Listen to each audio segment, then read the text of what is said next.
Hey there, welcome to your daily inner workout with Dr. Jill. My name is Rebecca, and we're here to share with you how the biocode system can help transform your life one moment at a time. Welcome to another Workout Wednesday. We're so glad you're here. Work out to work up, right? Dr. Jill, so good to see you. So I was thinking about the dynamics between people and how sympathy and empathy can, in challenging moments, show up in that idea of misery loves company. Like we can find ourselves in conversation where someone is having an off day or they need to share a problem or maybe they want to work it out. And instead of receiving or listening or helping, we can pile on the problems. We can say, oh, I hear you because happened to me, and find ourselves just building this big mound of problems. So if we find ourselves in that spot, which is human, right? If we find ourselves being extra human, what can we do to help that situation?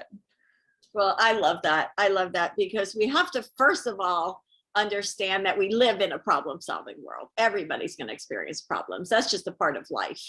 And just because we have a problem doesn't mean we have to be a problem. And, what are we trying to do? Are we trying to increase problems and just keep highlighting them that they exist? Or are we trying to reduce problems by our selective involvement in it?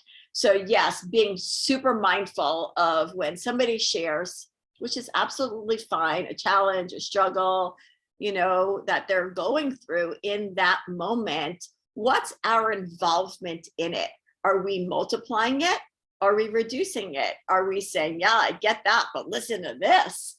And are we making things worse by building more and more problems? Or is the goal, the ultimate goal, to help and to reduce that energy, to help somebody move their life forward, not just relate that, yeah, I guess everybody has problems. So yeah, I'm with you. We all have problems, and I'm going to just keep sharing all of those. We got to be super mindful of what are we doing? What are we doing with this beautiful gift of problems that we have in this world? Yes. And when we were having our preliminary chat about this, you asked an important question of whose problem is it? And I think that's a really important question to ask, and to honor our relationships. Also, that if someone comes to us and is opening up, again, are we competing and adding to, or are we allowing space for that person to feel and process their feelings?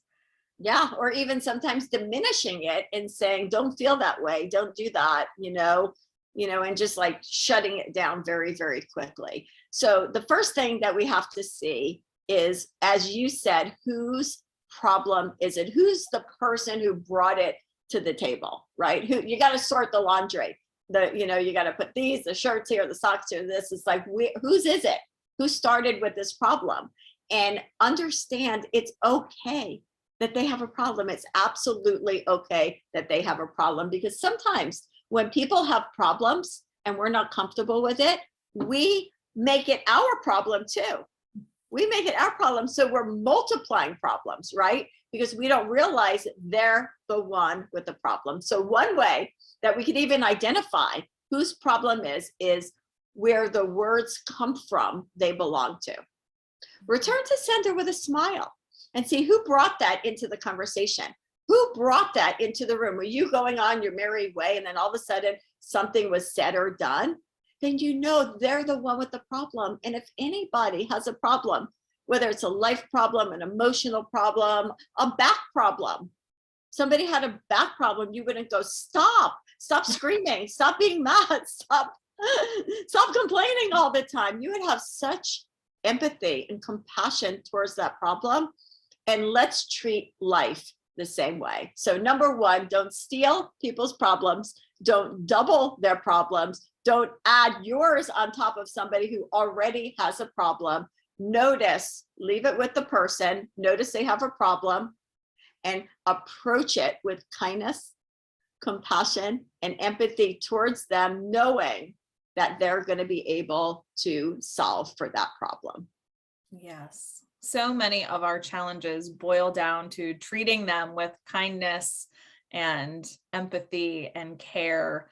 We don't have to be the problem solvers, and we don't have to piggyback and always relate or sweep someone away. We're allowed to feel our feelings for sure. And you're right, having a problem is part of the human experience, and that resisting the urge to solve everything or sweep it away or pile on. So a beautiful question that we want to leave you with today as you're watching is, whose problem is it, and how are you adding to or remaining neutral or helping reduce problems? Thank you so much, Dr. Jill. And thank you all for watching today. We wish you a day with minimal problems and challenges. And we know that whatever comes your way, you have the strength and the power and the ability to handle it with grace and kindness. So thank you for joining us. Until next week, remember that an empowered life starts with you. So keep biocoding your moments, and we'll see you then.